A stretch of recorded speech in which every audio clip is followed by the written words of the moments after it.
Ganito ka ba umakyat kapag masakit ang tuhod mo, lalo na kung may arthritis ka o tumatanda ka na ang problema sa tuhod?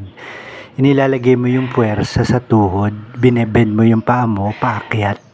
Tapos yung buong puwersa nun nasa tuhod mo.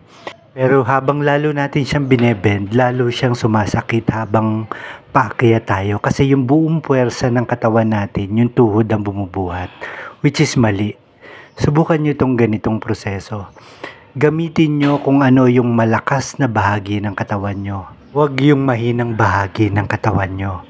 Kung merong hawakan yung hagdan nyo, gamitin nyo yung kamay nyo para hilahin yung katawan nyo.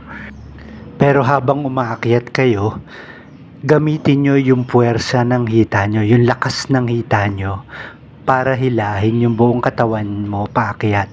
Yun yung lakas na humihila sa'yo paakyat sa halip na yung tuhod. Huwag nyong i-advance yung tuhod nyo kasi lalo yung sasakit dahil yung tuhod ang ginagamit nyo sa halip na yung lakas ng hita nyo. Mararamdaman yung gagaang yung puwersa sa tuhod nyo, tapos mararamdaman nyo na nabubuo yung muscles nyo sa hita kasi yun yung ginagamit yung lakas paakyat, katulong ng kamay nyo sa paghila sa katawan nyo. Halimbawa namang walang hawakan yung hagdan natin, ang gamitin yung puwersa ay yung lakas ng talampakan nyo. Itinutulak yung katawan nyo, paakyat.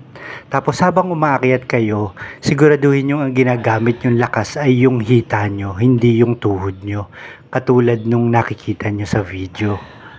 Sa ganitong paraan, nababawasan yung puwersa sa tuhod nyo, tapos pinapalakas nyo yung hita nyo para buhatin yung katawan nyo paakyat, may hawakan man o wala. Sa pagbaba naman, siguraduhin yung ang bumubuhat sa katawan nyo ay yung paa nyo, yung sa talampakan nyo pababa.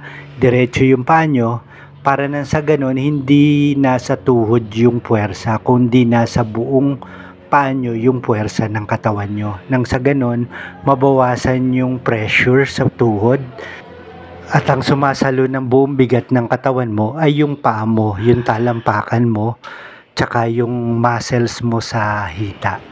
Habang ginagawa nyo to, nadidevelop lalo yung mga muscles nyo sa hita, which is makakatulong talaga sa inyo para nang sa ganun maging magaang yung pag-akyat nyo sa hagdan at hindi kayo mahirapan. Inaalis nyo yung pressure sa tuhod nyo, inililipat nyo doon sa kung saan yung malakas na bahagi ng katawan nyo para nang sa ganun masuportahan kayo at hindi kayo ganong mahirapan. Ideal ito sa mga taong nasa senior na o kaya yung mga nasa 40s pa lang pero malaki na ang problema sa tuhod. Sana po makatulong ito sa inyo sa paggalaw ng maayos at hindi kayo nalilimitahan sa pagkilos. Comment your age po.